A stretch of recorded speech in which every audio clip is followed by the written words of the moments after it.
aussi bien dans les commissions que dans les assemblées, il n'y a aucun larbin. Et il n'y a pas de monopole d'un thème, d'une fonction ou d'une idée. Pourquoi on dit ça?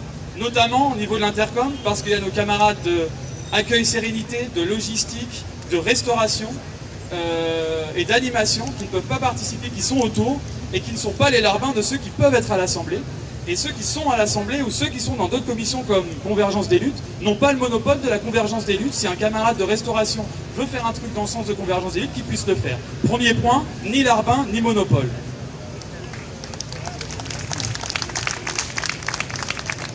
Deuxième point, il me semble que le débat, c'est pas est-ce qu'on expulse ou est-ce qu'on n'expulse pas les racistes et compagnie.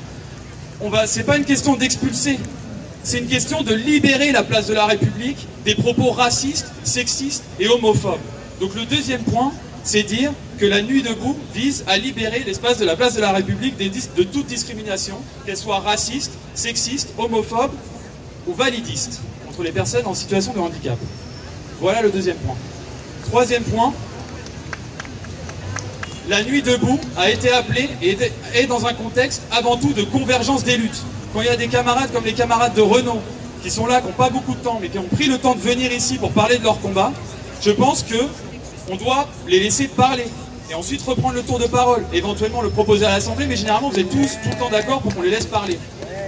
Par exemple, faire attendre une demi-heure des camarades qui doivent partir, je ne sais pas si c'est très juste politiquement. Donc on pensait, troisième point, le but de la Nuit debout, c'est de réaliser la convergence des luttes, tous les acteurs et actrices d'une lutte sociale, écologique, syndicale, ainsi que les résistants de tous les jours et les résistantes, celles et ceux qui ne sont pas encartés mais qui se reconnaissent dans notre combat, ceux qui ne peuvent pas venir, tous ceux-là sont bienvenus. Voilà, troisième point, nous sommes ici pour la convergence des luttes. Merci.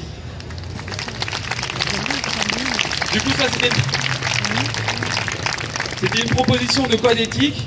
Là, comme c'est un peu le fouillis, on pourrait peut-être en reparler dans justement une assemblée thématique. Est-ce qu'on se fait une charte éthique? Voilà, merci.